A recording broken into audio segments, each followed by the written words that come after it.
Okay. Um, yeah, so we're about to play Edge of the Galaxy, which is a Fall of Magic hack. Do you know how to pronounce James's surname? I don't want to get it wrong. Do you know how to say it, Kyle? Uh, Just to put you on no. the spot. On the spot. Okay. I have no idea who even wrote this game, so I'm It's a sorry. his name's James Illies, I think. He's a community member in the Gauntlet, but and he has Oh, also okay, yeah, right. yeah, but it could be Isles or something. He also I think kickstarted that Legacy game that's like Yes. a multi-generational kind of cool game. Yeah, Anyway, yeah, definitely. sorry if you ever watch this, James, and we all ruined your name. Um, yeah, cool. So I'll just read this little bit to you from the Bowl of Magic manual. So it's got 4 little sections. The first section is it's like a conversation. A good game session should give you that feeling of excitement and connection like a good conversation. And all those same rules about being a good conversationalist apply. Listen, ask questions, bear witness to the things that inspire your fellow players, and let us know what inspires you. So yeah, this game pretty much has like very minimal mechanics. So we're pretty much just having an awesome chat, and Yeah. it's got prompts to help us have that cool conversation. Um, think small is the second bit. When it's time to make something up, think small and don't plan too far ahead. Let the story be a wondrous beast we chase but never capture. Ask questions with no clear answer. Raise conflicts with no ready solution. By letting go, the story we find together will be more profound than anything you might have planned alone. So that's nice. I think we'll all be pretty good at doing that. Yeah, but it is one of those games that helps. I think is helped by if somebody's talking about something cool that you like, or you thought that they might have been going somewhere else, or you want to hear something more about what they've said, then just pipe up and ask them to tell you some more cool shit about that. The next bit is social fantasy, which I guess this is technically social sci-fi, but but it's pretty much. I think the game, in terms of genre, is set up to be that like space opera kind of thing, which is pretty much space fantasy in my mind. um, so Fall of Magic is social because play centers around characters, relationships, and exploration of culture. It is fantasy / sci-fi because things are possible that are not possible in our daily lives. This world will come to life if we treat the characters like they were alive, make them diverse, nuanced, and sometimes contradictory. Use this space to reimagine and explore without the restrictions and stereotypes around race, class, and gender that we experience outside the game. That's all really nice, isn't it? Cool. I think this setting as well helps. I think they kind of say that because there's so many like shitty tropes in fantasy about like women and that sort of stuff that they feel the need to like put that out there in front and Well, say, the same thing goes for classic sci-fi as well, right? So yeah, yeah, that's right. Yes, It's almost like we're terrible everywhere. yeah, yeah, yeah.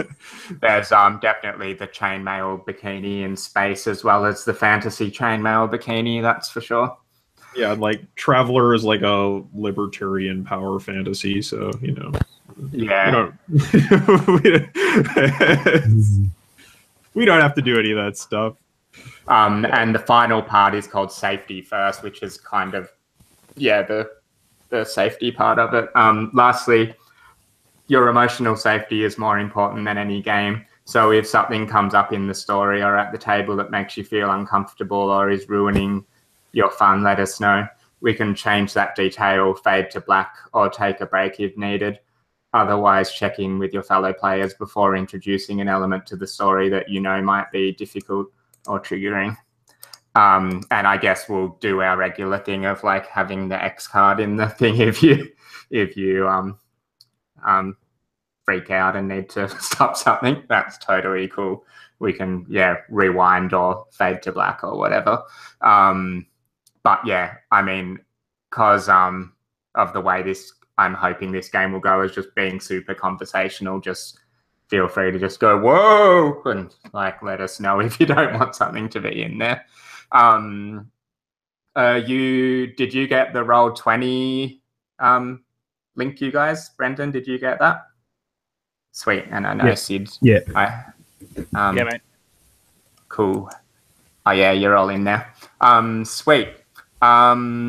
So pretty much the journey in this game is we're a motley crew of characters who we'll create in a second. We choose a ship, and then we're pretty much, what does it say? You are a starship crew on a long journey to the galaxy's edge. Characters start simple and develop in play. So I think we're traveling to, where does the little, here it is. Your job is to fly out to the galaxy's edge, find the ring world Esh-Fortan, place a jump gate there and carve a tunnel back to the heart of galactic civilization. So I guess that's our job on paper, but there could be any reasons why we're traveling, or who knows if we even get that done when we get there. Has anybody had a look? So it's pretty clear how you create your character. There's a list of names, and then you choose across each one of those lines. So you can be like a refugee of the Nomad Flotilla or a Starseer of the Shalene Institute. Does anybody have any inspiration or anything yet of what sort of character they might like to be?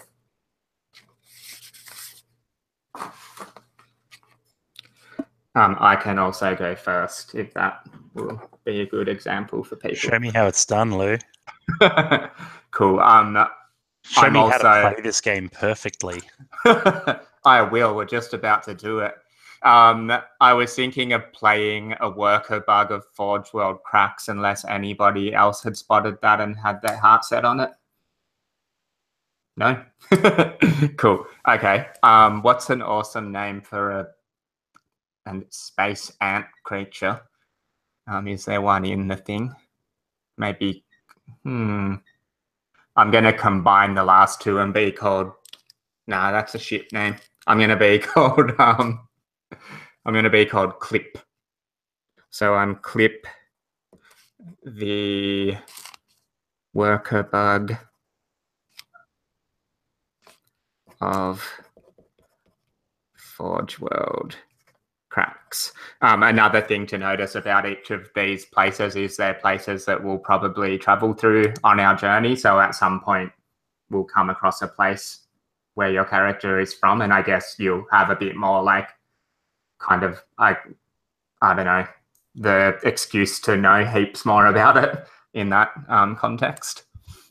That's it. That's the entirety of character creation done. You're unmuted, Sid. Do you have a do you want to jump in? Sure. I will be an AI tech of the Shalene Institute. Cool. And I'm going to lean into the AI part of that, and rather than be a tech of AI, I will be an AI who is also a tech. Cool. So how do you imagine that? I'm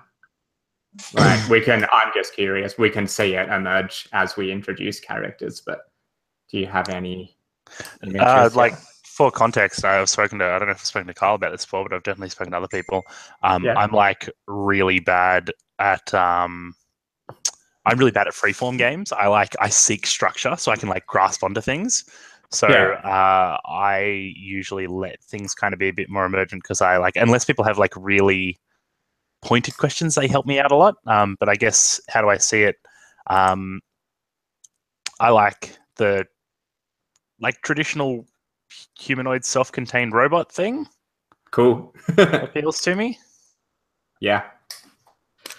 So I guess I'm picturing my character as some sort of humanoid antish sort of thing. That's all I've got so far. The initial scenes of the game, like,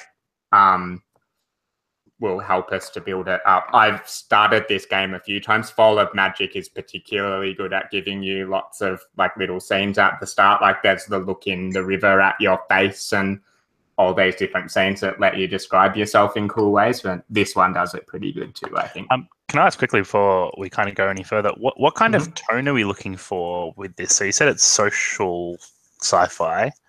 Yeah. But like, are we looking for dark shit? Are we looking for like a really light-hearted romp through the universe? What do you want to do? I cast out to the floor. Well, do you want to? Is everyone happy to play it by ear a bit? Like, yeah, like I'm happy. I don't mind if it gets a bit dark. Like, how about you guys? Yeah, I mean that's fine.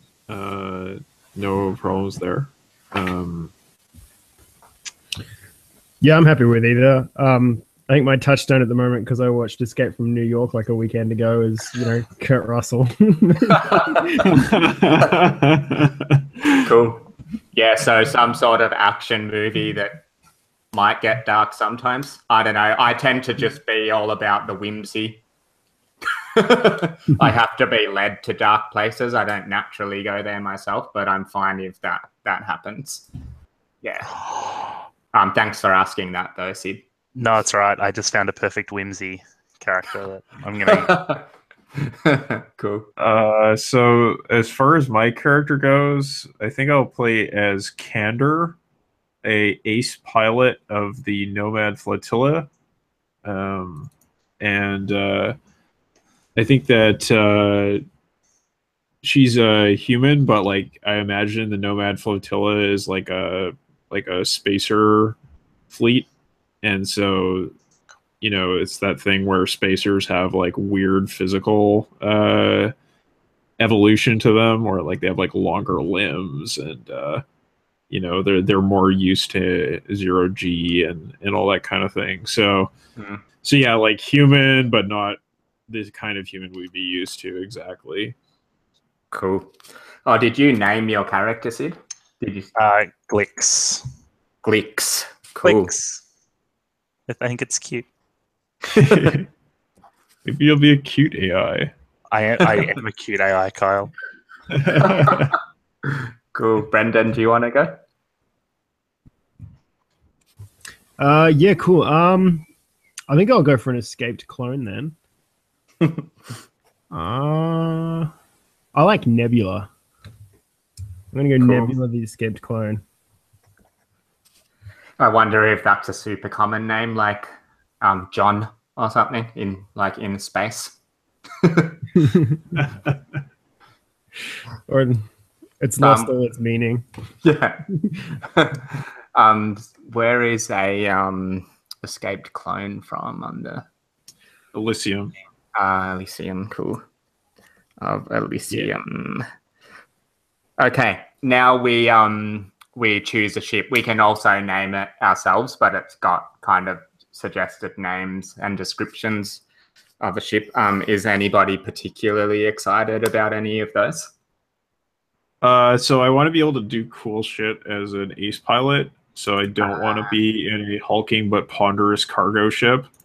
It could also have like some awesome like fighter like things. Yeah, I mean, as long as there's some opportunity for me to do cool shit as a pilot, that's fine with me. But it sounds like maybe I don't know, that in that case maybe that's a vote for the Pirate Hunter, which also sounds cool to me. Durandal, yeah. Yeah. Do you guys want to fly around space in an awesome Pirate Hunter? Yeah, I'm up for it. Like, I guess it's if you want to, as a pilot, be more about like dodging shit and running away, or whether you actually want to engage in like a dogfight. Yeah, that's a good question, and I feel like this is not like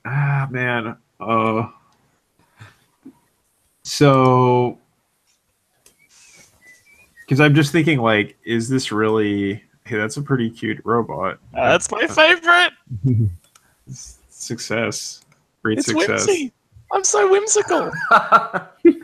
Okay, so maybe you're going for a whimsical tone. Yeah, so maybe I mean, I feel like there's no rules to actually do dog fights, so I'm kind of like, is that even going to be interesting at all? I'm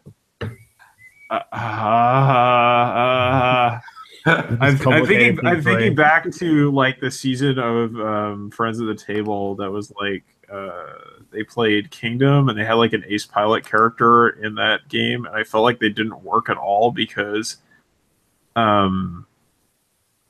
like there wasn't actually anything for them to do as an ace pilot. Just spying up ahead on the prompts and stuff. There's some deep space stuff. There's a void bike race. There are races on void bikes. Yeah, that looks pretty cool. That's you, Kyle. There's orbiting a black hole. Yeah, so I think this is probably like, I think that Candor probably used to be like a dogfighting pilot, but she's stuck piloting whatever we've got. So, you know, she'll be happy to take the opportunities she can get here and there to pilot something a little bit more interesting, but she's going to do the best job she can with what we've got. You know? So let's maybe say that we're do you want to say we've got a rapid but cramped transport ship, because that's kind of a happy middle ground?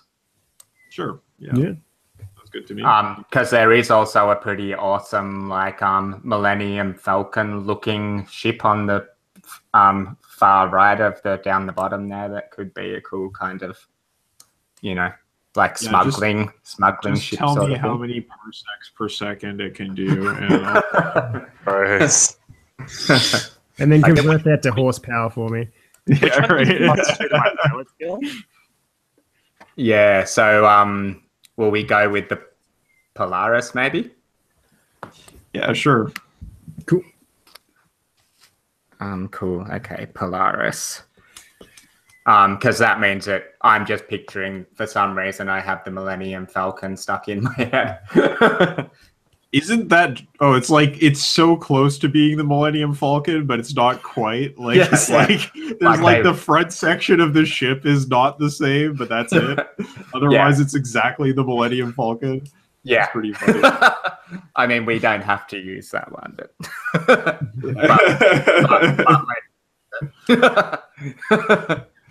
the Polaris, rapid and cramped.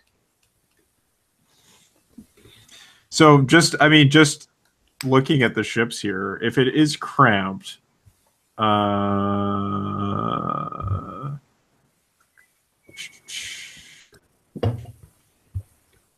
feel like, oh man, which of these tokens is like rapid and cramped looking? This one's pretty cool with the wow. Whoops, I lost it. Yeah, that could be good. Or, it looks pretty fast. It does look fast. It does look fast, yes. It's not red, but it does look fast. There's a lightning bolt inside of it. This one's got a lot of engines. Oh, yeah. And it's kind of ugly and old looking as well. That could be kind of cool. Yeah. Let's choose that one. That one's our ship. Okay, is everyone cool with that being the Polaris? Super happy with it. Love it. Okay. Let's fly go. it up. Okay. I'm gonna I'll shrink it a little bit. Yeah, you got it. It's cramped. Okay. Yeah. Now it's even more cramped.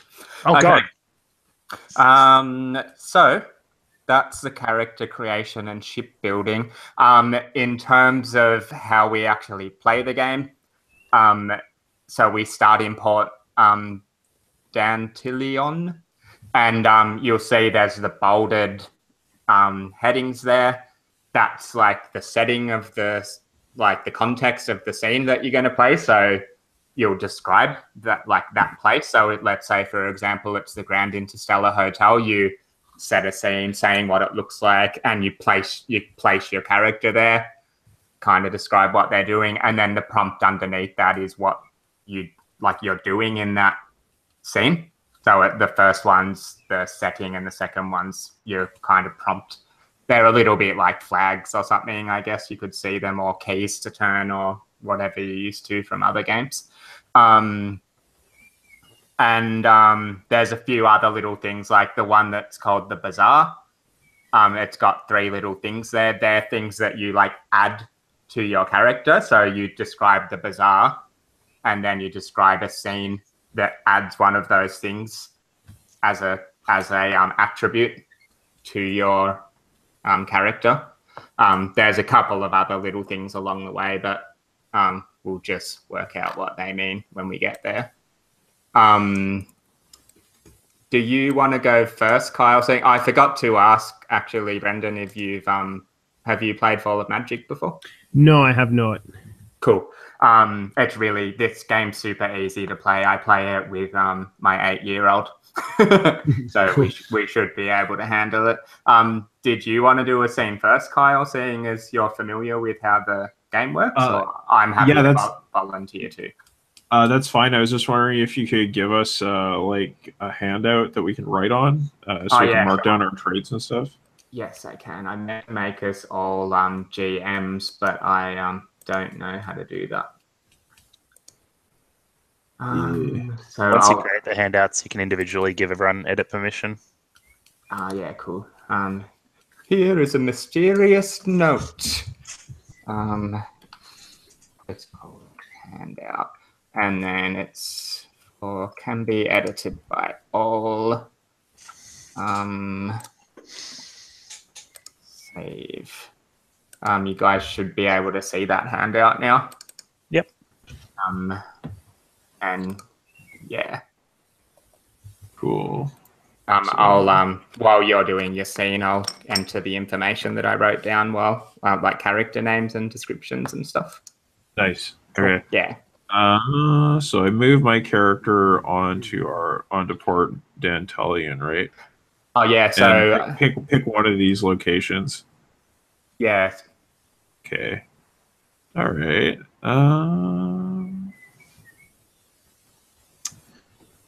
Yeah. Yeah.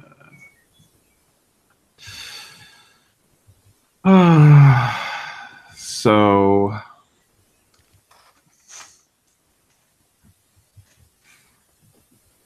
I think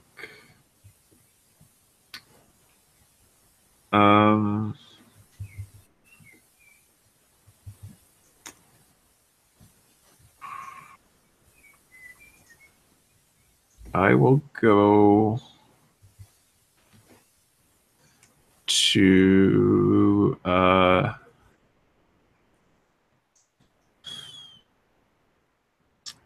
the Federal Building. Why you need the money?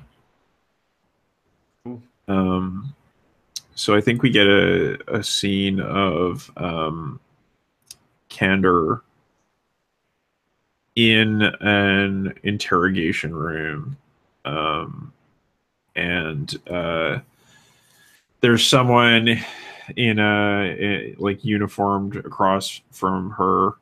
She's wearing like a bomber jacket, and she's got like a scarf tied around her neck, and she's wearing basically like some kind of baggy cargo pants or something like that, and some boots. She's got probably like shoulder length blonde hair, but she's quite tall. She's probably like 7 feet tall because she's a spacer. Cool. Yeah, and she's like sitting back in her chair listening to this guy talking to her, and he's like, I think there's a thing going on here where they I think Kander's left the Nomad fleet and has been working as like part of a mercenary company as a pilot, probably like doing dogfighting.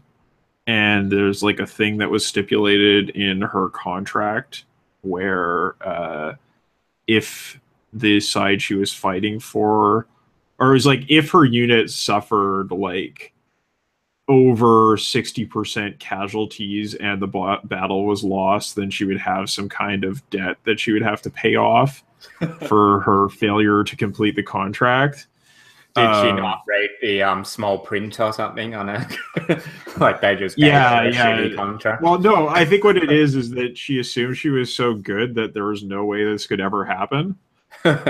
She's like, she just took that risk premium in order to like, I'll just double my money on this contract. It'll be fine because like, even though the rest of these greenhorns are no good at piloting, I can carry all the slack and we'll get the job done.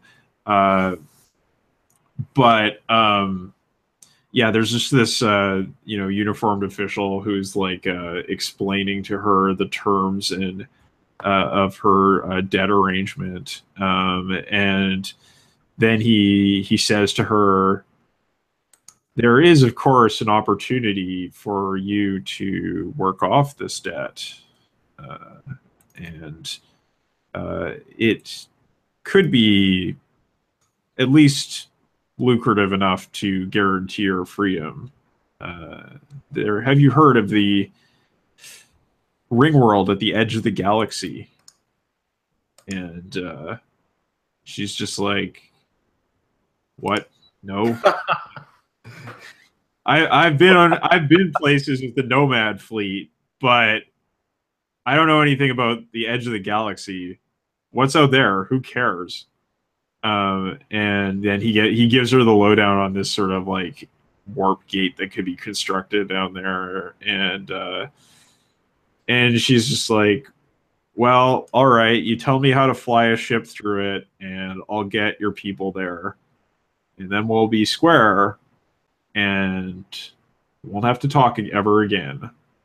And just gets up she just stands up, signs her name on the dotted line, and throws the pen down and leaves the room. Cool. Yeah. Cool opening scene. I kind of like that. Like this is all taking place in an office, like if we're picturing this as like a TV show or a movie or something, and then we don't really know what kind of place this is. And then when she walks out, there's, all like awesome like hover cars and like shit driving around everywhere on this planet. And we see like, kind of like what sort of world we're in. Yeah. Like the cold open before the opening credits that zooms out over this society. Yeah, there's probably even like a billboard up there somewhere that's like, Kander recommends flying only Hyperion brand fighters. So like she's an ace pilot, okay? Ace pilot.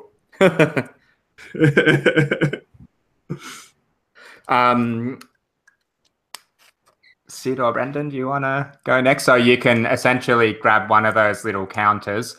You can go to the same, you can also do a scene in the Federal building, or you can go somewhere else. Oh, actually, I forgot one little thing, which is, which I might just jump in and do.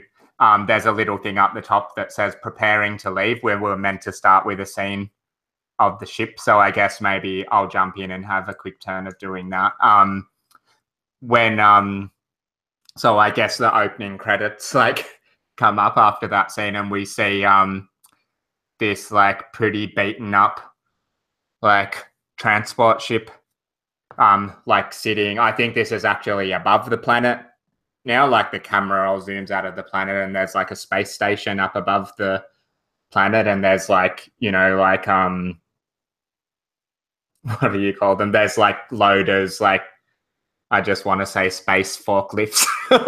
There's like super like high tech like forklifts and shit loading all this stuff into this old ship, and there's like other ships getting loaded up, probably ships landing and like taking off, and then I think there's just this hive of activity, and the camera moves back and you can see the name like Polaris. Wait, what are we called? Yeah, the Polaris. We see this big like red writing down the side of the ship, the Polaris. Anyway, that was the ship's turn. Sid or Brendan, do you want to jump in? Sure. I have one. Cool. I will be blue. I will be whimsical blue. And I'm going to the Grand Interstellar Hotel to say goodbye.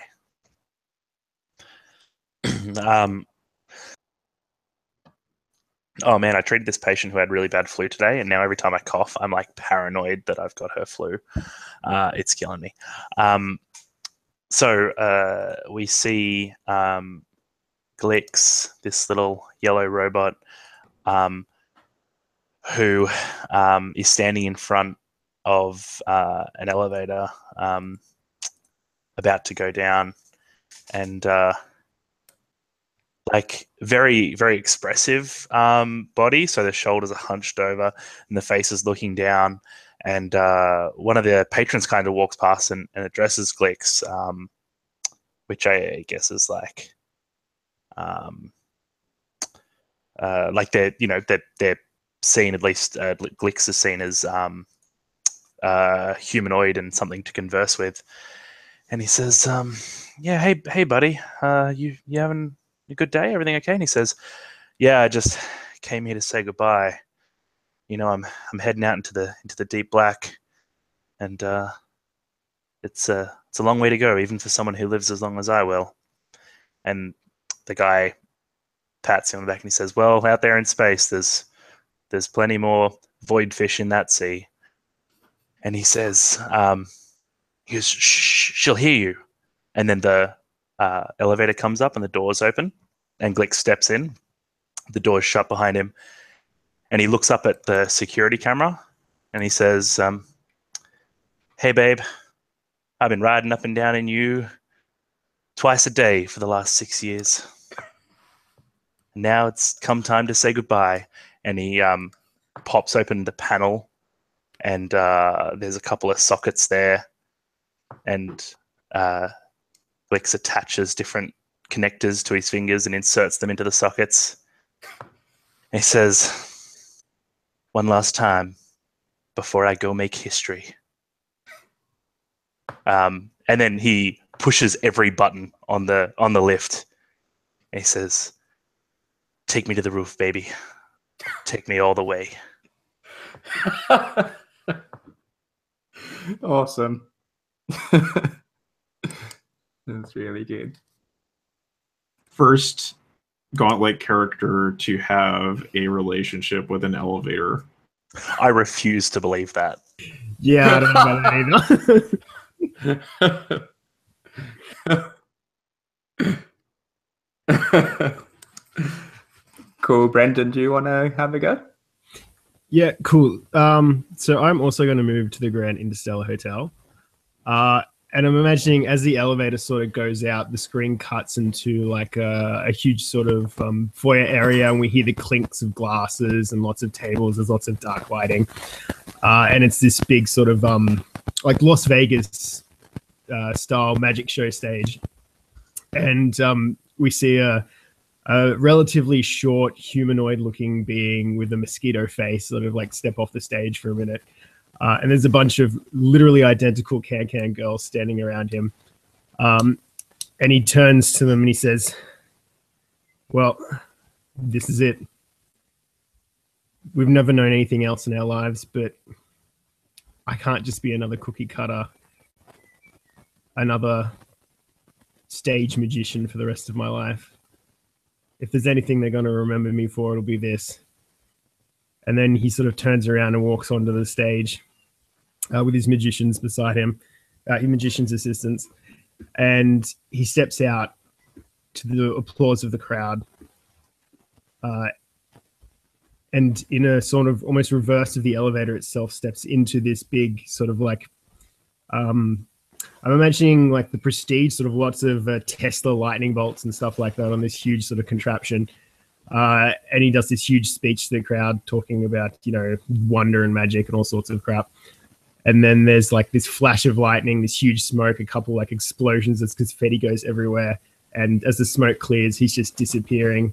And the camera sort of like zooms in and just follows down into this tunnel of darkness that sort of goes into I'd imagine a trash sort of a thing outside. And God knows what's at the end of that.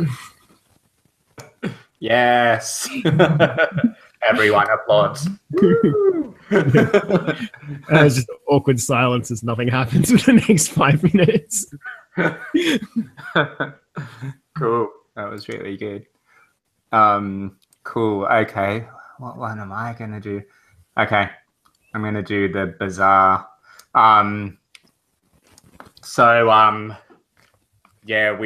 think actually even we get that cool thing like Nebula gets up out of the dumpster and like walks off into the this alleyway with all like stalls and stuff, and this weird ant creature comes running past and bumps into them, and then they kind of look at each other, but then the camera follows the ant creature off, and like your characters moves off into the crowd, and so you see this kind of like humanoid ant running along like through this market with there's all like neon like ish kind of signs up, and big screens. We probably see like that billboard again. I think this is all in the area of like that hotel and stuff, and this ant's just like running along and like knocking stuff over behind them. And then you see some like kind of SWAT team looking like dudes come running like along and doing the same thing, and they're tripping over, and I think even maybe like fire a few like shots off at this ant creature as she's running along. And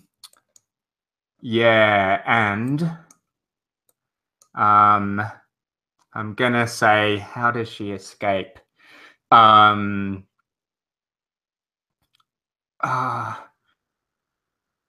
I think maybe that's a cool idea, Luke. I think so they're chasing her. I think she kind of veers off and she like throws a little device down on the ground, and like a kind of like a mirror image of her kind of like bursts up out of it and like runs the other way off down one side, and they burst off. And I think most of the soldiers or guards or whatever like pursue the mirror thing, and I think maybe she manages to get into some sort of cool hover car and like and gets away from them. And I'm going to add Canny to my character sheet.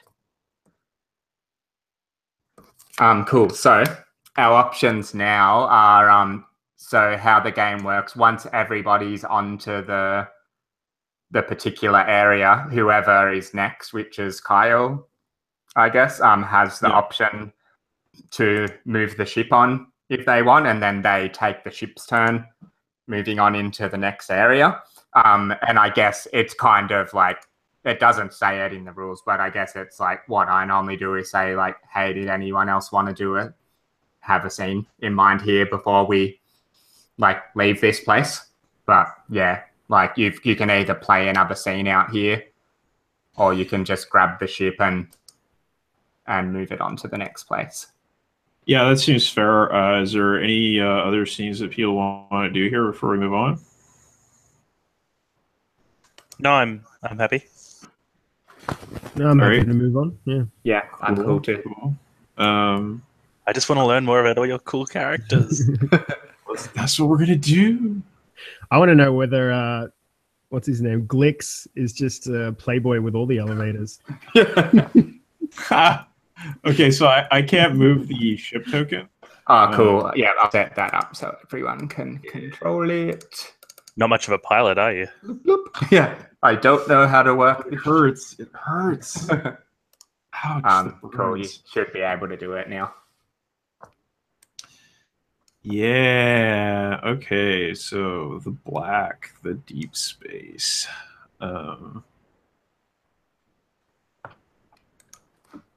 Yeah. Okay. Cool. So, sorry, just to be clear, do I do a scene of the ship now? Yeah. So move the ship to that area. Describe, I guess, like some sort of cool scene of the ship in space and what's going on there. But you're kind of welcome to, like, you can insert your own character into it if you want. It's pretty free and easy. Sure. Yeah. Okay. So we're a billion miles from anywhere, on our way to asteroids. Okay. And I think this is going to be like a scene of the interior. Like, well, first we'll get, the Polaris going through the black. You can see little pinpoints of stars everywhere. It's moving silently through the void. There's maybe like these like sort of like orange trails of light that it leaves behind from its like ion drives or whatever, similar to like what you might see in like Homeworld. And I think that then it just sort of like the camera like pans around and then like zooms in through like a port on the bridge or something like that. And it's just going to be like yeah, we can see Candor like at the controls of the ship, but the camera just like passes right by her, and she's like probably like tightly fit into this cockpit, like her head's like almost touching the roof of the cockpit, and like she's probably wearing like now like a almost like a navy blue jumpsuit, and maybe has like some kind of like a helmet on that has like a heads up display on it, projected onto her eyes. But we pass by there, and the camera's just like going to do like a long shot through like the center of the ship, right? Like, because it's this cramped transport ship, right? And what did it say? It was like a crew transport or just any kind of transport? I don't know what we're transporting. A transport ship. Okay, yeah. Like maybe we're not transporting it. Like we're just probably transporting the supplies we need to do this job, right? So yeah. So it's probably like what's the name of the place we're going to? Esh-for-Tarn. Is that right? I think so. Yeah. Yeah. So like we like it takes us through like the where like the mess would be, and we can see like a med bay, and it's like really small. Like I feel like even in like the med bay, it's like there's one of those like capsules that you just get put into, and there's like little like robots inside that operate on you because there's not enough room for an actual operating theater. So they just like economize by roboticizing everything in there. And then like the mess hall is like totally, something you'd see on a submarine these days. Like everything's compartmentalized. And it's just like, I feel like there's a lot of like food that is like hyper compressed, and then like you put it into a machine and like it expands to normal food size. It's like, yeah, there's like the like undensifier machine. Just like put this cube in there that it like turns into a turkey or something. And yeah, then we can see like the bunks, like the crew quarters, which actually aren't bunks at all because there's not room for bunks. So it's like it's similar to like the bunks that you would have in a space station these days, or like the old space shuttles, where it's like you're like sleeping vertically. You don't sleep like on a horizontal because it's more efficient to line people up side by side.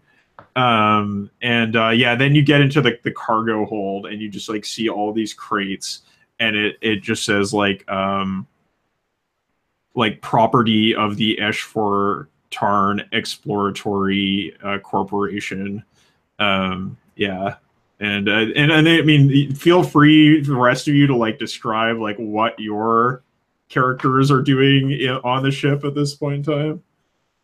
Yeah, I was gonna say, as you as the camera goes past those crates and that, I think you definitely get, because I don't know how if Nebula's a stowaway on this ship, but my character definitely is like she's snuck on board this ship somehow. Oh, actually no, I've got a cooler idea for how she's here. Maybe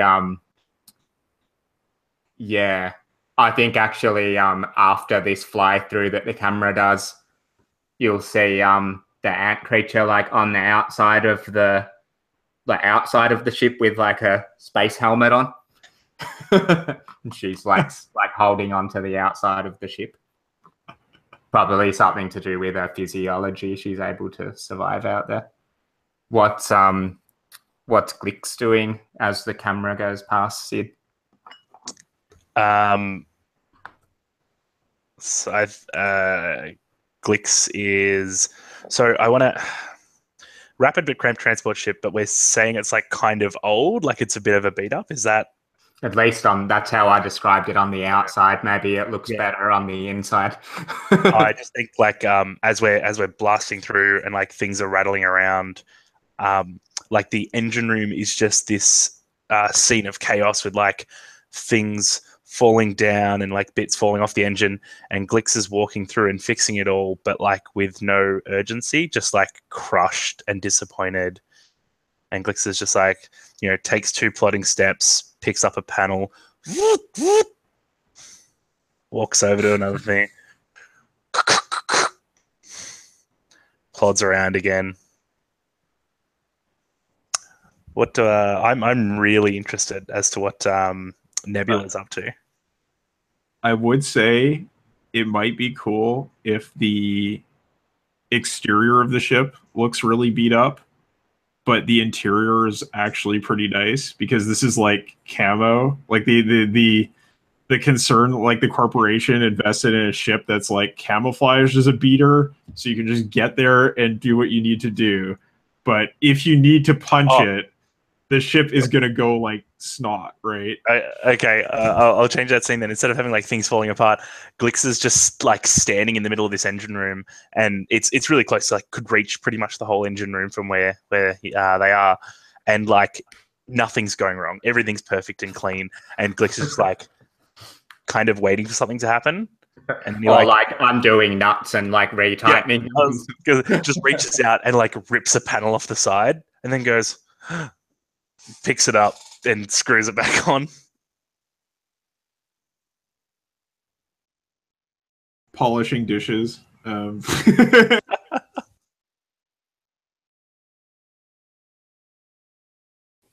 Yes, I imagine, because we're not jumping straight into the scenes, this is just on the ship itself. Nebula's probably walking just like through the corridors and everything, taking advantage of the fact that he can go wherever the hell he wants to. He's got a dry martini in one hand and a space rabbit in the other, which has like 4 ears, and its fur is like multicolored or some shit, because space. And yeah, he's literally just wandering around because he can go wherever the hell he wants. So this is his rabbit that was part of his act, right? That he pulls out of his hat. Is that why he has a rabbit? yeah. So his hat has a door to a multi-dimensional door to a universe filled with rabbits. Cool, like a pocket universe full of rabbits. Well, awesome. You have the free reign of all 40 feet of this ship that you can walk. Cool. Does anybody have a burning desire to jump in with one of those scenes?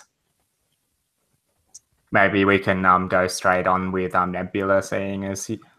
Yeah. So I guess Nebula will be walking the corridors, and eventually you'll see like a bit of green coming in through one of the doorways, and he steps his way into the hydroponic observatory.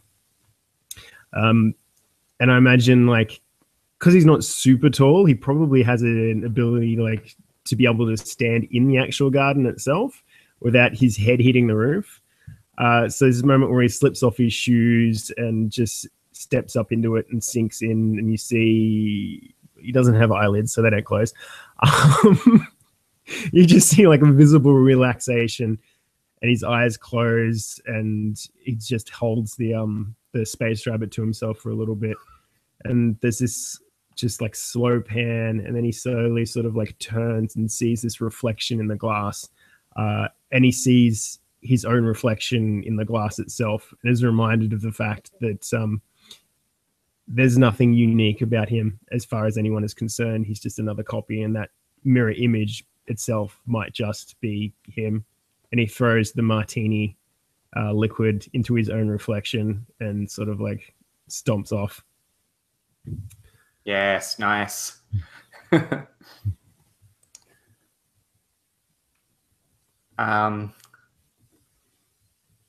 I've got one. I think I'm going to so I think it's uncertain how this ant creature has found her way on board the ship, but we see her in the engine room. I think maybe Glix is in there still, like kind of doing his thing, and that the ant creature's kind of moving maybe across the ceiling while Glix is down below. Glix can't look up, doesn't have the rotational things necessary. Yeah, you have to like lie down on the floor to like look onto the ceiling. Yeah, and so I think she kind of moves down behind him, and you see her, she's kind of I don't think you quite see on camera, but you hear these kind of like strange like squishing, like slimy, like sound, and then like she kind of holds up this thing that looks kind of like a have you guys ever seen a sack of have you seen python eggs before? Is this an alien egg? It's an ant egg, an ant person egg. You guys are the aliens. Yeah, well, anyway, when pythons lay python eggs, and they are a thing. Yeah, they when they lay them, the shells are soft. They wrap them in this sinewy sack, and like then they set, but they've got all strange angles and stuff around them. Yeah. Anyway, she puts down the egg behind the engine where it's all nice and warm, and then she like scuttles back like away again. So that was yeah, my prompt was what do I hide, and the engine room was kind of already described, so don't really need to do that. Super cool and also gross. Who's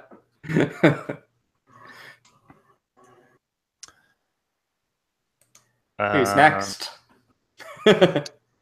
I kind of want to integrate Candor into mine. So would you like to go next, Kyle? Sure. So just a quick thing to throw in is there can be other, we can decide there's, I don't know what the crew of this ship is, there can be other people on board this ship. Bit, Lou.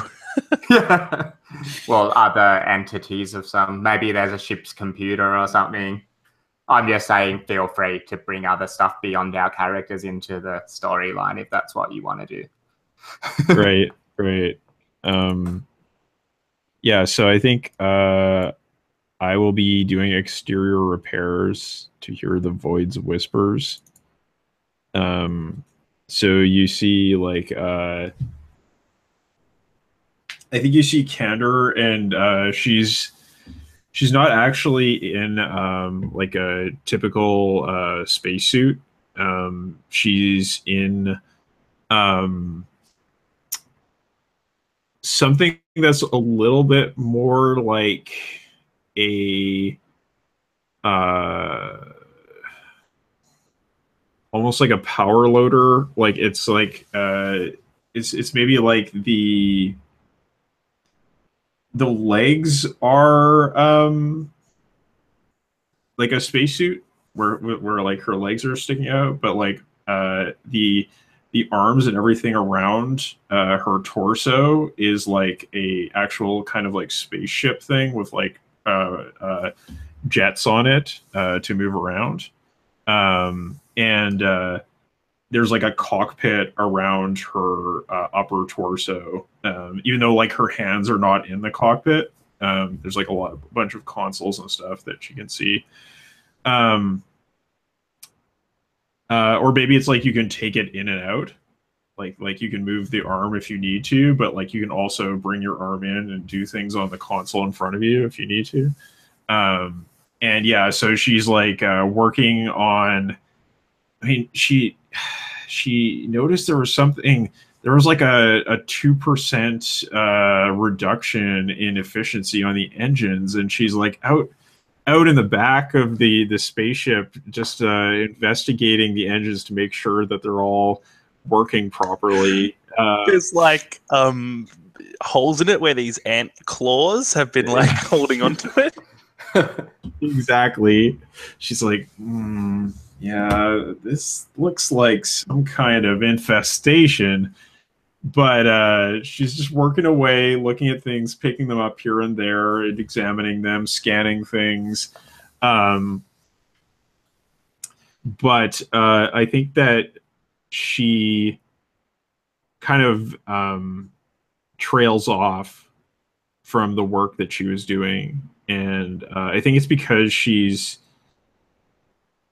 there's maybe like something similar to like highway hypnosis that you get when you're out in the black, where like you just see so many identical looking little tiny specks of light, and the movement of your position relative to all of this emptiness is just kind of fucks with your head, and you can kind of like zone out because of it.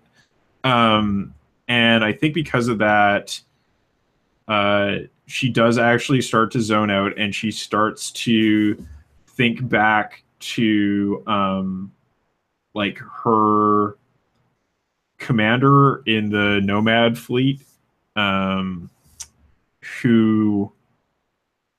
taught her to be a pilot. And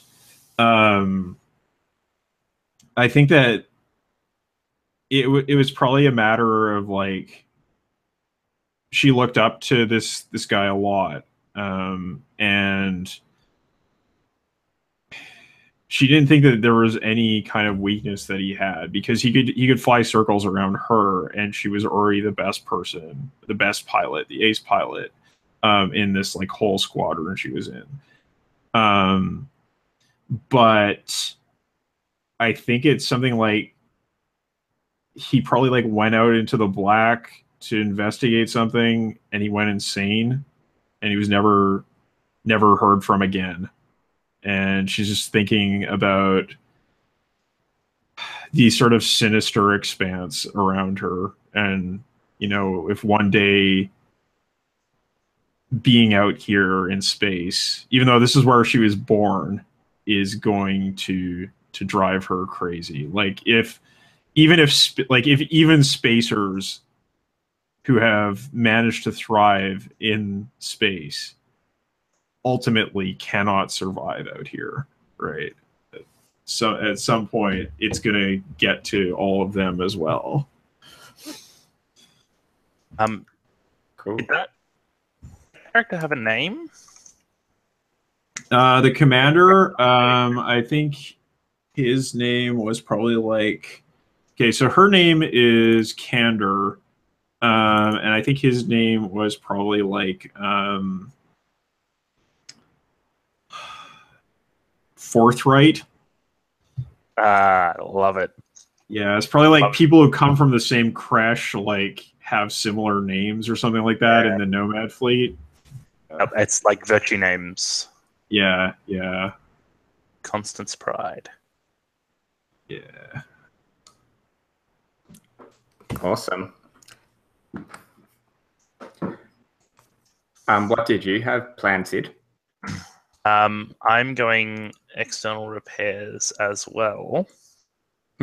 And this is we see Glix like just floating out unmoored to the ship, kind of floating near it, and then every now and then a little retro thruster will go off somewhere on their body and right their course, so they just stay around the ship, and they're kind of still looking a bit down, but then one of Glix's ears rotates and twitches and picks up a radio transmission that was sent out from somewhere long ago, somewhere far away, that's traveled across the universe. And those of us in the audience would recognize the voice of Queen Elizabeth conducting the Queen's speech bit that's been broadcast out over the radio waves and traveled off into space. And while Glix is like looking sadly over the like with this little downturned mouth looking over Kanda, they hear the Queen's voice, and it says, "But to be inspirational, you don't have to save lives or win medals. I often draw strength from meeting ordinary people, doing ordinary things. Unsung heroes whose quiet dedication makes them special." And Glix's like mouth just levels out into a straight line, and the head turns and cocks to the side, looking at Kanda. Saint Teresa once said, "Not all of us can do great things, but we can do small things with great love." And a couple of Glix's retro thrusters fire, and he travels over to Kanda and just like floats around their area. Their eyes just like emit light, which just like help Kanda to get some better vision on the work that they're doing. And the mouth that had flattened out just curls up into a smile. Yeah, and I think there's probably like I think Candor is like zoned out and first sees the light on the workspace that she's working in. And then there's also like there's probably like an alarm that goes off in the suit. Because like this is something that like they expect people to have. It's kind of like like on like automated cars that they have now, like the if you have your hands away from the wheel after a certain amount of time, it starts to like have like an alarm that like will go off. So yeah, there's like this like tone that's like becoming louder and louder, and then like she like shakes herself back and like looks over, sees like the smiling Glix, and is like, "Oh, here I was thinking I was alone out here." And oh man, Glix just like puts a hand up against the side of this capsule that you're in and says, "I hope not." Yeah, I'm just like, come on, we've got some work to do. Like optimizing 2% of engine efficiency. Yeah. Awesome. Then we all start singing "God Save the Queen," and yeah.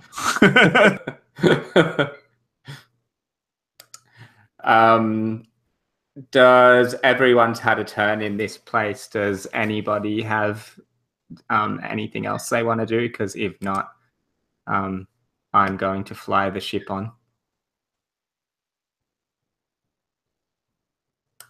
Okay.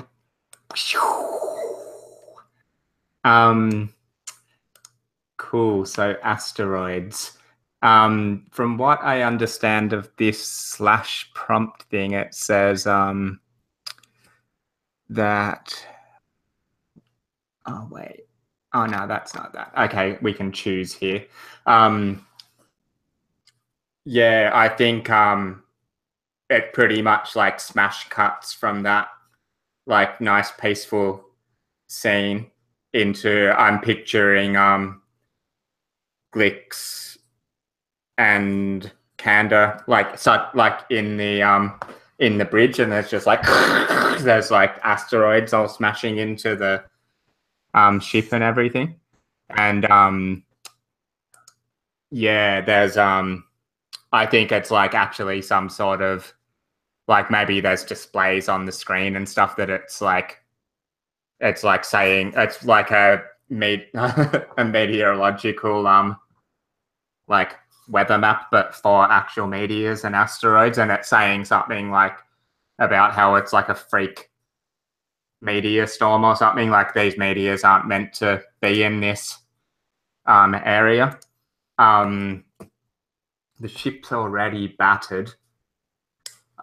I want to I think maybe another thing comes up on the scanners that there's some sort of like there's a asteroid that's got particularly like rare minerals or something in it, and we see the ship kind of like I'm imagining it's probably Kanda's awesome flying skills. It's like the ship kind of swoops around up under this asteroid while avoiding all these other awesome things, and like some sort of arm comes out and like pulls this asteroid in, and so we've added the tag rich to our and it just takes up like ship now. 80% of whatever room it's in. It's just like this volume in the middle of our tiny ship. Come on. Yeah, Glix is probably going to have to like smash it up to like lay it around all in the like every compartment in the entire ship. Well, it's totally like Glix is going to have to be working with the density adjustment machine. Like you're basically like putting the minerals in the microwave to compress them into something like you could store in the kitchen. Every bit of Tupperware in the kitchen. Yeah, Just stuff. Yeah, and I think like as far as the mining goes, it's probably like you have to maintain like a certain distance from the asteroid, and just like we just see like Kander like just like hitting buttons on the console and like adjusting the joystick and stuff, so that like we could see like the ship like moving sort of like horizontally and vertically just to avoid like all of these different asteroids that are moving around. So it's like sort of like weaving in between them. Yeah, and there's just like it's probably like at first there's like all of these like proximity alerts that are like cluttering the entire console, and then she just like shuts them all down and just like, I've got this. Cool. Glix, get in the back and start compressing these minerals.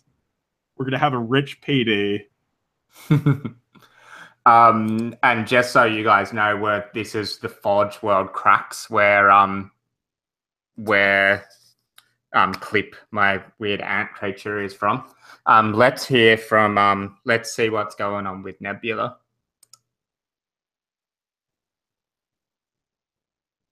Do any of those scenes appeal to you?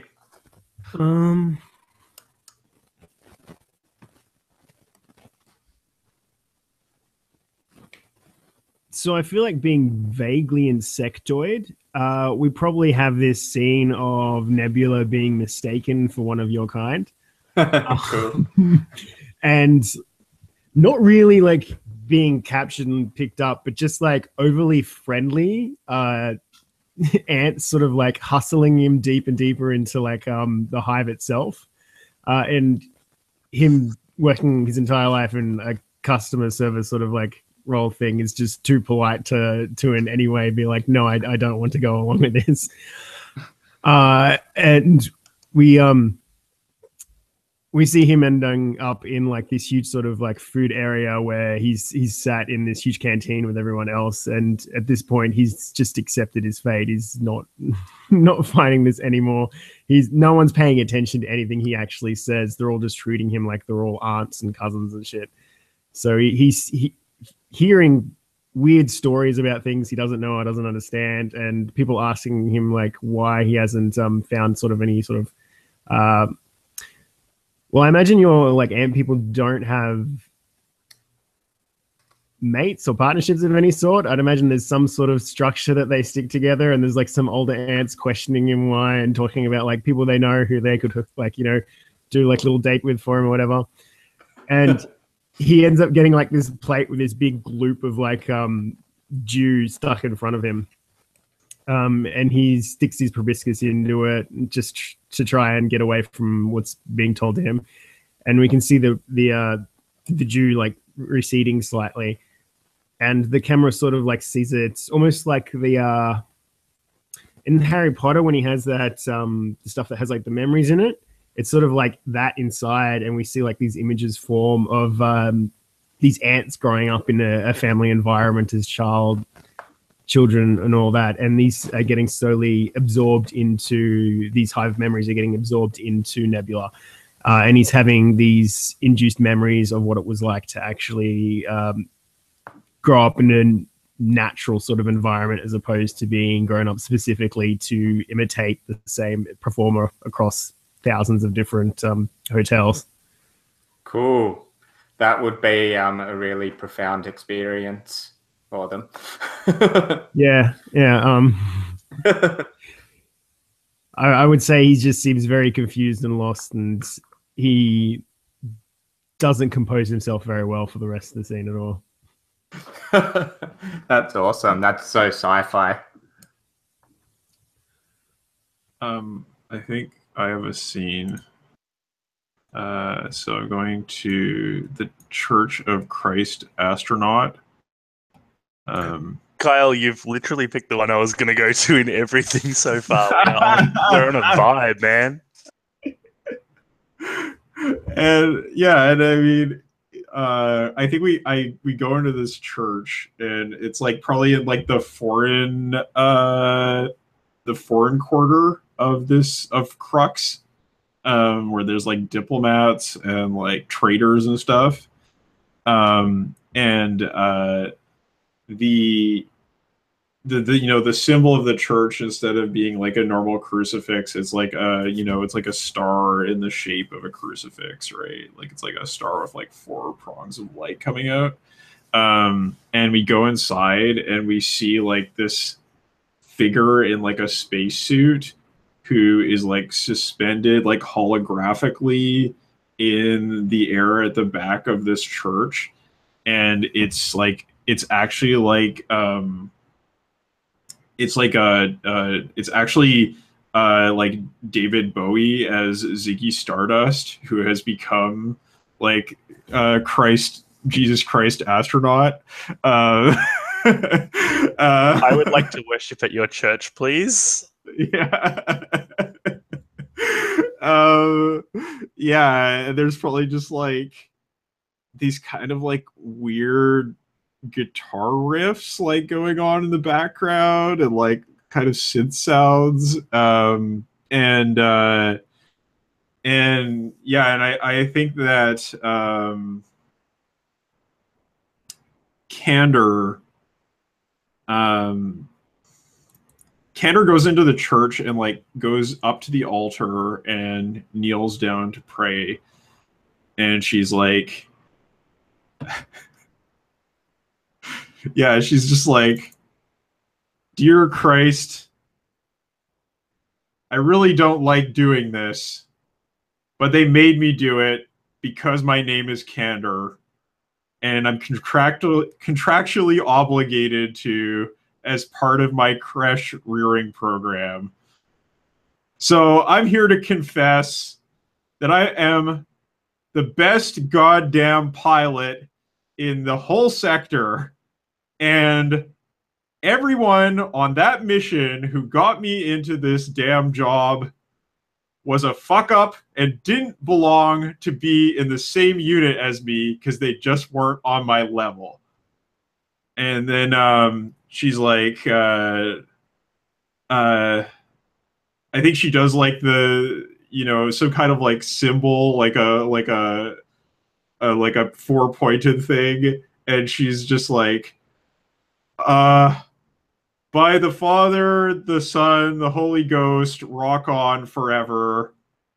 And then she stands up, dusts off her suit, is like, presses something on like a console to like log that she's done her confession for the month, and like walks out of there. Can I add a little thing that the David Bowie Christ like deity thing like does one of those awesome David Bowie like winks at like you like as you are walking off.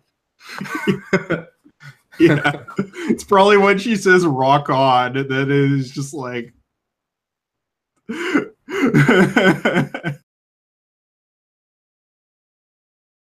So good. Cool. So good. Game's so good. Glix is going to Foundries. A side job is offered. It's the one I was going to choose. Well, you can arrive later. Set up a betrayal. I am. That's exactly what I'm doing. So we actually begin this scene in media res, and Glix is like standing in front of. In fact, he's probably like standing on a wooden chair in front of a wooden table, and I think out this far in the deep, like that would be a sign of opulence to have like wood out this far from trees from some faraway universe. And the guy that's standing in front, even with Glix on this chair, is still so much taller than them. And Glix says, I've received the job, but I don't know why I'd want to. Surely that would hurt Kanda, and we have become such great friends. And I don't quite understand your human concept of money. I have no need for food nor water, and so your riches mean little to me. And the guy looks down over him and says, Xeno has a spaceship. In any instant, it cannot be moving, for an instant is a snapshot. And yet, it must move. And Glix like starts to twitch a little bit. Paradox systems activated, and then goes still. The light behind the eyes goes away, and then comes back and says, last 35 minutes deleted for paradox safety reasons. Oh, hello. Who are you? And the guy says, a friend. We will meet again, Glix. Awesome. Oh, Glix, we're buddies, and now I'm coming for you, Kyle. what's gonna happen? Cool.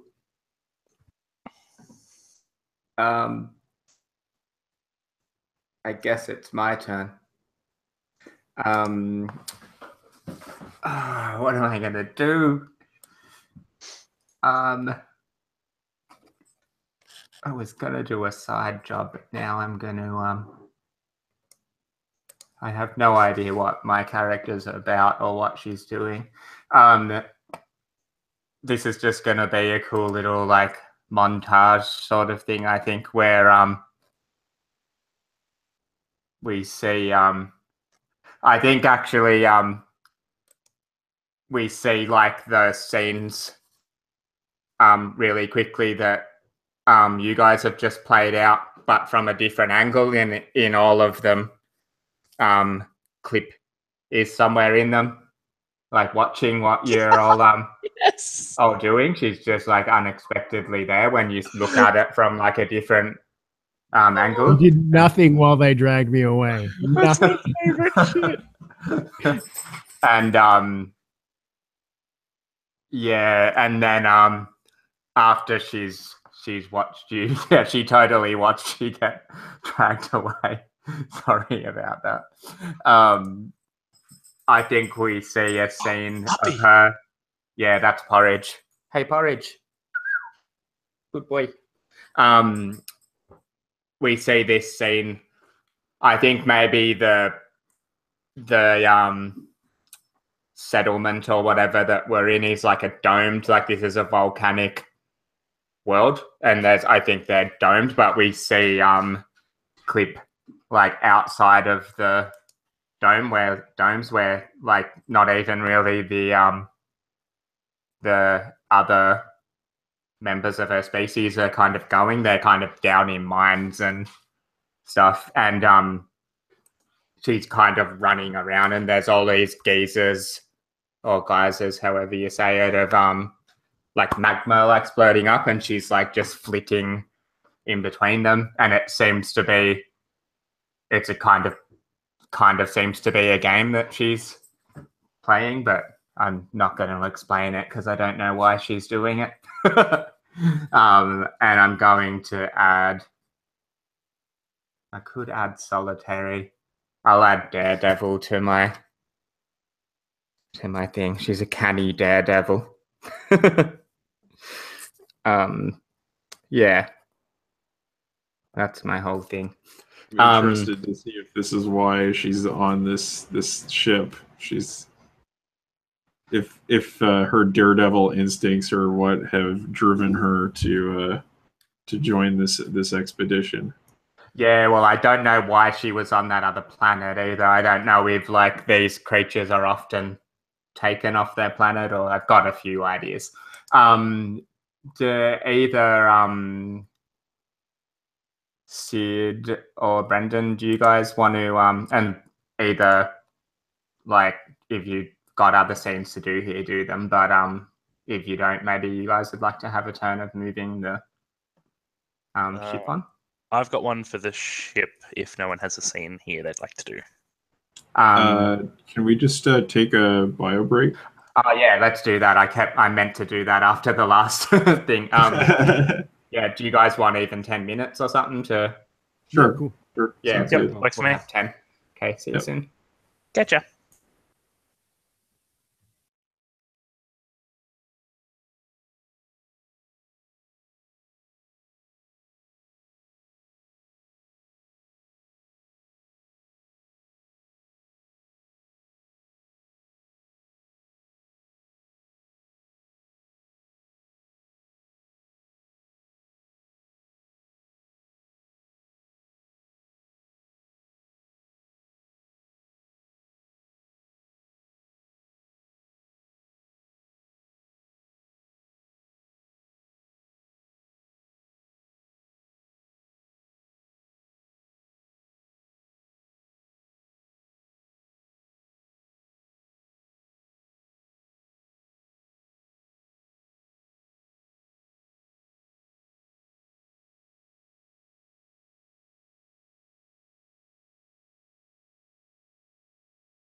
Are you enjoying the game so far, Brendan?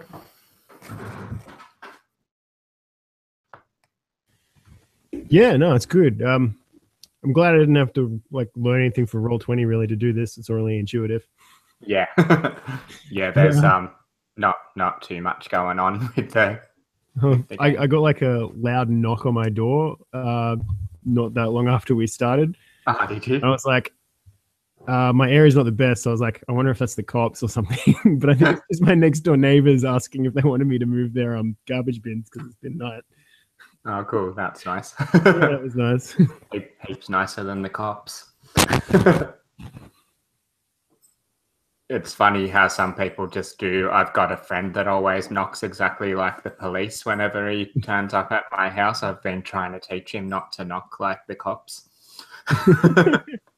Well, it was so aggressive.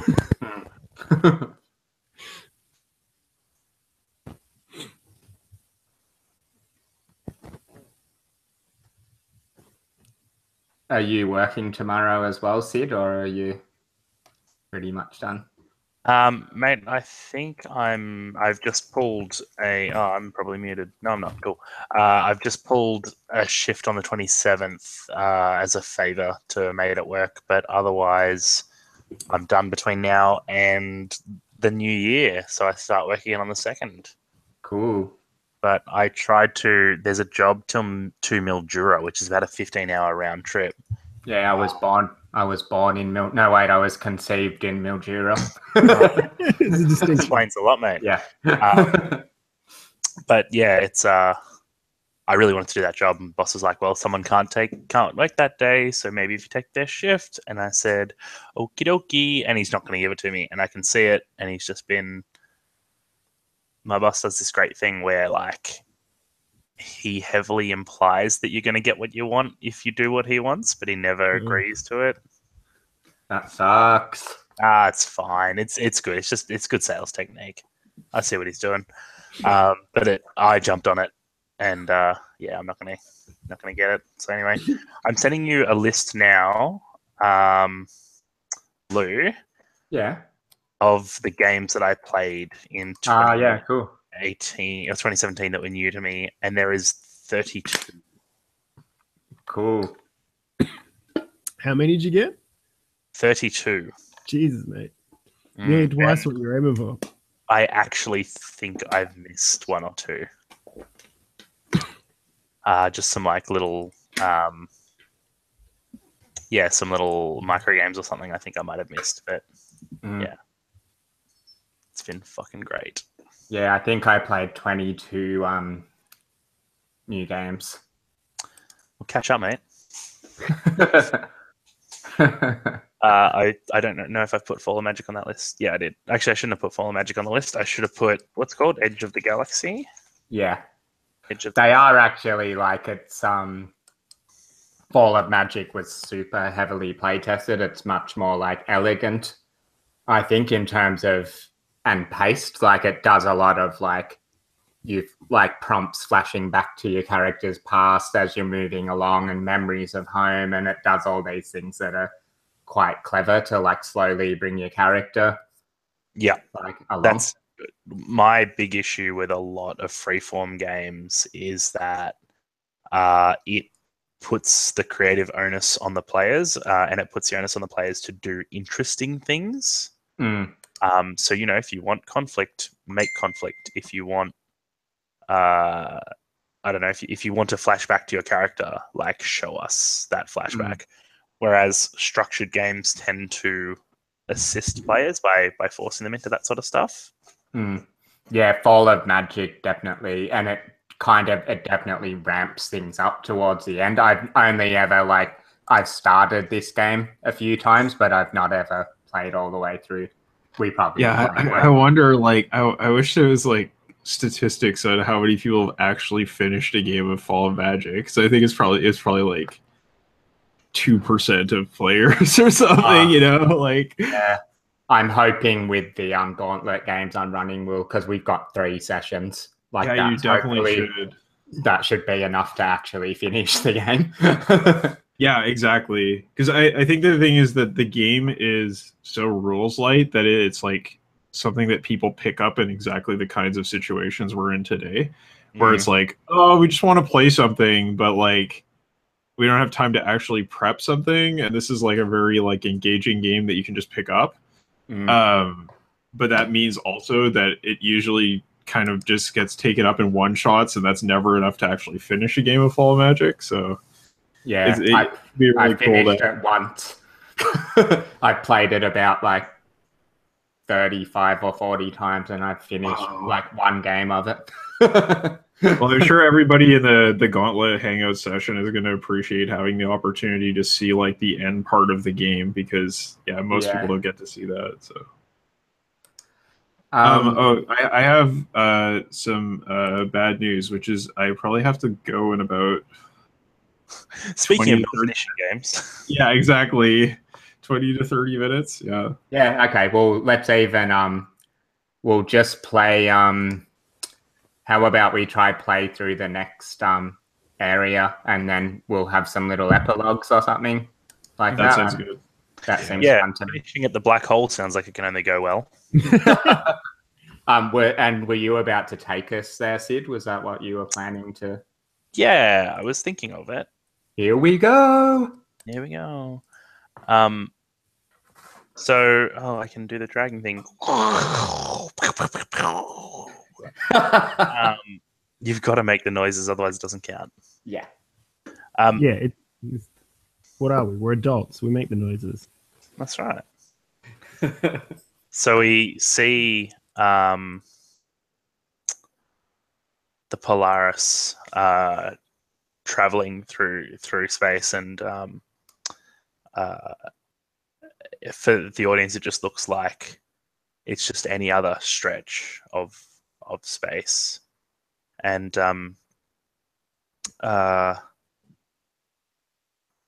we have, I've forgotten everyone's names, including our ships. Man, I got to find this handout. Sorry. And Glix is actually Kanda is at the helm of the ship and piloting it through, and we can see that it's like effortless. You know, this is the highway. We're just cruising, and something about Kanda just seems a little bit off. And then Glix walks in and like stops immediately and says, "That's strange, Kanda. You're aging at exactly 101% the rate you should. You really put work into those engines, didn't you?" And then it streams back through the ship, and we see Nebula like physically changing and growing older in whatever way Nebula's strange anatomy would allow. And then we get back to the engine bay, and we see this like egg just starting to crack, and the cracks are forming really quickly, and like the first one's slow, and then it splinters. And as we then, like, the ship, so the camera's been steady and the ship's been coming past it, and then as the ship trails off and the camera's out of view, it spins around, and the two-dimensional like flat plane of this black hole opens up to the camera as the Polaris streaks across it, and it's dwarfed by the size of this void in space. Cool. Nice. All right. Does anyone want to jump in on one of these scenes? I think I would go for the observatory. Cool. Interesting. Yes. Hole in the universe. So I think that this observatory is like a space station that has been constructed like, you know, at the fringes of the accretion disk in some way. And it's run by like these like scientist monks who are there to study it. And we get this scene of Candor in the like, I guess it's like a mess hall of this space station that's like has like a window looking out onto the black hole. And like we can see like there's actually like a clear we can see the black hole because there's like a trail of plasma from like a nearby star that is being like sucked in and like spinning inward until it disappears into the black hole itself. But it like outlines the black hole. But it's like it's so massive that like it's just like the entire vista is taken up by this thing. And yeah, we catch Candor in the middle of a conversation with one of these monks, and she's like, but look, I've spent a lot of time out there in the black, and it's nothing, right? It's void. But how do you get more void than the void? I don't get it. And the monk's like, well, you see, some scholars predict that if you entered the black hole, and she's like, look, just explain it to me in a way I can understand.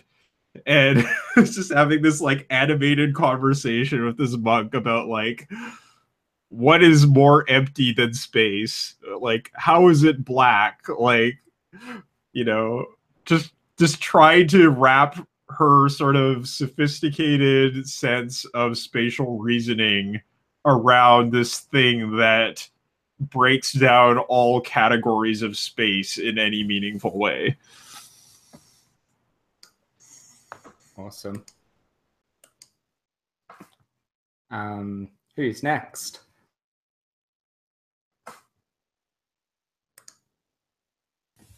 I think I've got an idea. Cool. So Nebula is going to go to the fringes. And I imagine we sort of zoom out from the observatory itself. And in the same way that there's almost like a lower, like a huge docks that's just sort of like attached itself slowly over time to this observatory. And it's just pieces junk together from like derelict ships and just scrap metal that's been brought into this huge sort of waypoint. And we travel sort of past weird markets with plumbuses and all sorts of weird sort of like paraphernalia to some what looks like a massive missile torpedo for planetary bombardment that's being cleared out into this makeshift bar. And inside we see Nebula sort of like holding this huge drink that's has like a straw going to the bottom of it. Instead of sticking to the bottom of the glass, the liquid itself is like attached to the top and just sort of like against gravity completely. And he's got his head bowed down and he's sitting next to what looks like this really old thing that's just a massive tentacles with like this matted gray hair and beard, wearing like this Hawaiian t-shirt with like 100 different sleeves on it. And Nebula is sitting there going, I was born a copy of a copy of a copy. And out here, I feel less of an identity than I ever did there. There is no path that I am meant to tread. There is nowhere I'm meant to go. And from somewhere among like the massive tentacles where we can't see any sort of mouth or anything, there's this hick followed by a sort of gravelly voice as the thing replies. And he says, well, that's why we're all here. This close to the black hole, time is meaningless. Everything outside passes so quickly. None of us will ever know the same things that we saw when we go back. Everything we were and will be different. And sort of Nebula sort of sits there once again, as we see him time and time again, just lost. Which was, yeah, not the direction I was thinking when we started, but there we go. That was beautiful. So good. Increasingly sad a character. Just takes a big bite of ant memories and carries on his way. Pulls a handkerchief out of his pocket, wipes his ear, pulls it again, wipes some more, pulls it again, wipes some more.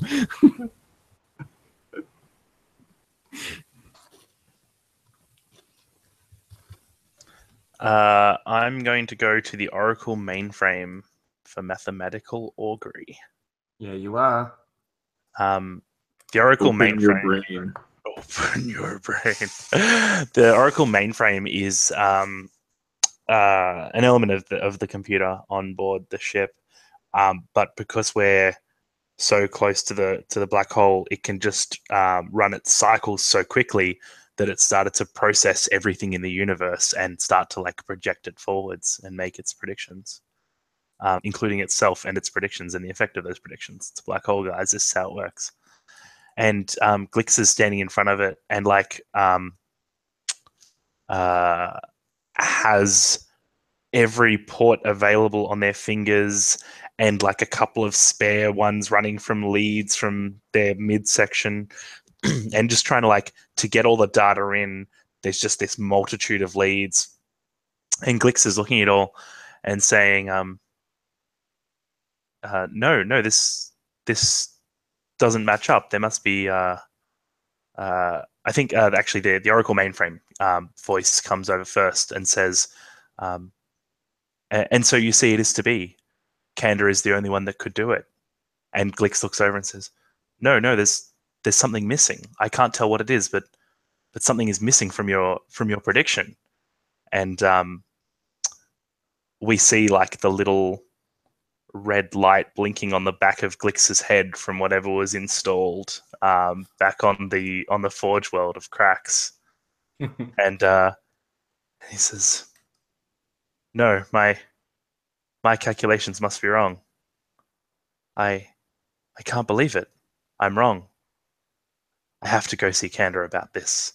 And starts just unplugging one by one the different ports. I'm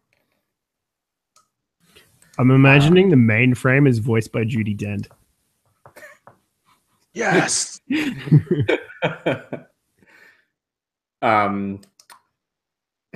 So I think Clip's doing her regular creepy thing of being in the background of everybody's scenes again, and as Glix kind of leaves the mainframe behind, she kind of like creeps up to it, and she's suddenly starts like clacking away at it, and she's kind of like, I think you see like Esh Fortan come up, which is the place that they're all traveling towards. Yes. And she's yeah, like, and I think maybe she's kind of mapping some sort of like adding stuff into like the navigation systems of the computer and calculating stuff, but I think also she's calling up like images of the like that area of space. And I think like as she's doing that, you see a kind of flashback back to Port Dantilion, and there's a kind of like bit of a horrific scene of her getting experimented on by these scientists that are now like pursuing like her. And I think you see a scene of them like talking about like her eggs and things that they were experiments that they were going to do on them and stuff. So you kind of get a little glimpse into who she's escaping from and what she's doing. Yeah. Does anybody sad. I need people to take me to dark places, says the guy with his experimented ant lady Well, I didn't just start off doing that. You guys did sad things, and it made me need to do sad things as well. Look, I'm just role playing out my own existential crisis. All right. Did anybody we'll like wrap it up now, but did anybody have like any sort of little like epilogue or anything that they wanted to say about the game, or just final thoughts? I don't think I can sleep at night if you don't give me the scene of that egg hatching. Okay, that can be my epilogue. Anybody else? I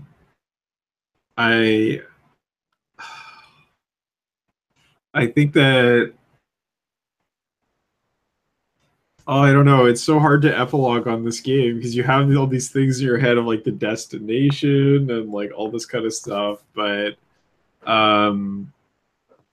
yeah, I think I'd like to get in on the egg hatching scene as well. Let's just do everyone gathered around the egg while it hatches. Big family scene. Yeah. Or let's also just have a super flashy quick montage of I was looking forward to my character actually getting to interact with your characters. So let's there's a few. I imagine there's a scene of her startling Glicks in the engine room, and you know, them having some sort of cute exchange. And then I guess as they travel, I'm imagining by the time they get to Esh-4-Tan, they're a super tight, cute crew of like space travelers all sitting around the table having like rebigulated food together. Glix's first words to Clip are definitely, I may seem quite calm, but I assure you that's a fault in my programming. I am quite surprised. And I think when Clip is like gathered around the table eating, they're like hanging off the roof and eating because there's not enough room to actually have all of us standing around the table. Yeah. None of us eat in the same way whatsoever. That would be a horrifying dinner scene. Yeah, I know. It'd be like 4 radically different ways of interacting with food. And I kind of like the idea of Nebula and Clip maybe like bonding in some way over those shared ant memories and stuff that and then so I guess maybe the final scene, and we can all add a little bit to it, is them maybe on some little like lush moon near Esh-4-Tan. And Clip's kind of laying these like already like kind of cracking eggs down on the ground, and they all kind of burst open and they devour us all. No, wait. I think one of them breaks open and there's just a bunch of flowers. Oh yeah, because there's also some weird. They were like.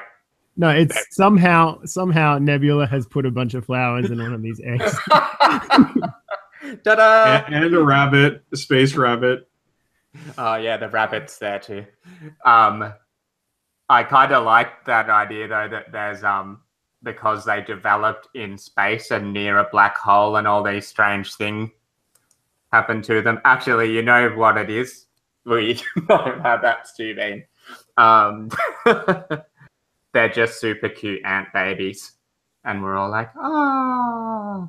But I kind of like the idea of them being it being a bit of a thing when like Nebula's part of this like new like family. I like that kind of connection, that it's a new connection to the world and the journey. Yeah, I don't know, but did you guys want to add a little flourish to that, or? Because he's got all those memories now. It's almost like an adopted childhood. And I could definitely see Nebula sort of like integrating himself with the ant people. Yeah. I think actually she's totally like starting a nest like on this little moon. Like that's what she's traveled here for. Yeah, and like it's I don't know. I don't know where Candor figures into that situation. I think she would just be glad to get to yeah. It's probably like the eggs are taken off the ship and like go to hatch, and Candor finally sees the like 2% power reduction on her engines flash up to 100%. She's like, I fucking knew it, and she's like, fix the console.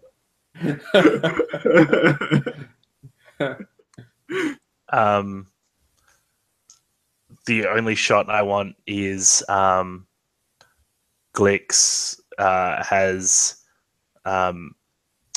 by running like some modifications to their external structure is Mrs. Doubtfiring these ant babies and like looking after them, and bits are painted brown and the ears are now like pointed forward and ant-like, and there's a couple of extra arms, and it's like, hello. Yeah. So awesome. does your inevitable betrayal kick in before then, or is it like the final cut is your eyes go red and it's just like dun dun dun? Oh, the ship could explode as it's taking off. I want a happy moment, and so as these little ants are scurrying over, one of them gets around to Glix's back and like pries the module off, and it falls onto the ground, and Glix just like happily smiles. I don't want to blow you guys up in Nepalog. I wanted to do that shit on screen. Yeah. Cool. That was fun, guys. Thanks so much for playing with me. Yeah, it was fun. It was interesting. It was real different from like Fall of Magic, just because I think so. Those like establishing premises of like magic dying and like the Magus dying with it are not there, and like the ship is not really a character in the same way the Magus is. So like, I think the tone is a lot more sort of like open to make it whatever you want, and also it's like more flexible. I think that it also requires you to do a little bit more work around bringing the characters together, because with Fall of Magic, it's kind of like the Magus is like this focal point that brings everybody together, right? So yeah, so those are my impressions of the game, but it was really fun, you know, just messing around, having a sci-fi storytelling chat. Totally. Absolutely. I'm so glad that we finally got a chance to play it, Lou. Yeah, me too. It's really nice to meet you and play with you too, Brendan. Yeah, thanks. Like I've thanks for playing jumping in for a while, just never got around to it yet. Yeah, you joined at the quietest time of year, but there's a ton of like quick stuff that's being brought up at the moment. Like everyone's getting bored with their families right now. So. Oh man, until I knew how to